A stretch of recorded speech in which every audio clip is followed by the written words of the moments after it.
केवल American hypocrisy थोड़ी ना है। एक रिएक्शन इस पे राकेश जी, अभी जो आपने ईरान का कॉन्टेक्स्ट लिया, मैं इस पे भी जाती हूँ।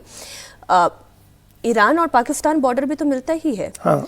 ईरान ने सभी वेस्ट एशिया जिसे हम कहते हैं और मिडिल ईस्ट जिसे अमेरिका कहता है, सभी कंट्रीज पर हमला किया। उसने तुर्की और पाकिस्तान को छोड़ दिया। तो क्या इसका मतलब हम ये समझें कि they are ally in a manner कि अगर कल को ऐसे हमला करने की नौबत आती है, मैं बहुत ही हाइपोथेटिकल बहुत दूर तक जा रही हूँ, लेकिन ऐसा अमेरिका पर कोई हमला करने की नौबत आती है तो वो पाकिस्तान की ज़मीन भी हो सकती है? बिल्कुल हो सकती है, क्योंकि एक सोर्स अभी ये भी आया है कि चाइना जो भी मदद ईरान की कर रहा है वो पाकिस्तान के रास्ते से कर रहा है। तो पाकिस्तान इस समय पर मिडिल बना हुआ है अमेरिका, वो ईरान और चाइना के बीच में। तो जब पाकिस्तान के रास्ते से हुआ तो ईरान सभी देशों पे हमला कर रहा, पाकिस्तान पे क्यों करेगा? क्योंकि उसके पास रिसोर्स आ रहा है ना पाकिस्तान के रास्ते, चाइना से। तो इसीलिए पाकिस्तान क्या है, पाकिस्तान देखिए अपने समय के हिसाब से दोस्ती रखता है।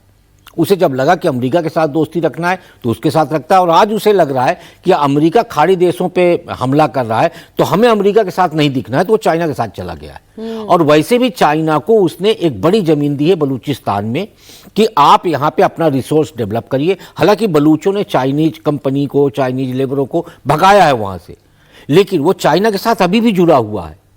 तो चाइना के साथ जो मिसाइल वो टेस्ट कर रहा है चाइना, पाकिस्तान के पास तो खाने को नहीं है, यानी पूरा रिसोर्स तो चाइना का हुआ ना। यानी अमेरिका पे अटैक करने के लिए पाकिस्तान की जमीन का इस्तेमाल चाइना कर सकता है। जी, ये अब वही हिपोक्रेसी वाली बात आती है कि अमेरिका ये बात कब समझेगा कि पाकिस्तान क्या वाकई में उसका एलाई है, नॉन नाटो एलाई, क्या वो इतना विश्वसनीय है या नहीं है? भारत तो ये जानता ही है कि विश्वास और पाकिस्तान एक दूसरे के अपोजिट है। ये भारत के लिए भी कम चिंता की बात नहीं है। बहुत बड़ी चिंता की भाई वो अगर इंटरकॉन्टिनेंटल बैलिस्टिक मिसाइल बना रहा है जिसकी रीच अमेरिका तक होगी और कन्वेंशनल और न्यूक्लियर पेलोड लेके जा सकता है, तो हम तो उसकी सीमा पर हैं।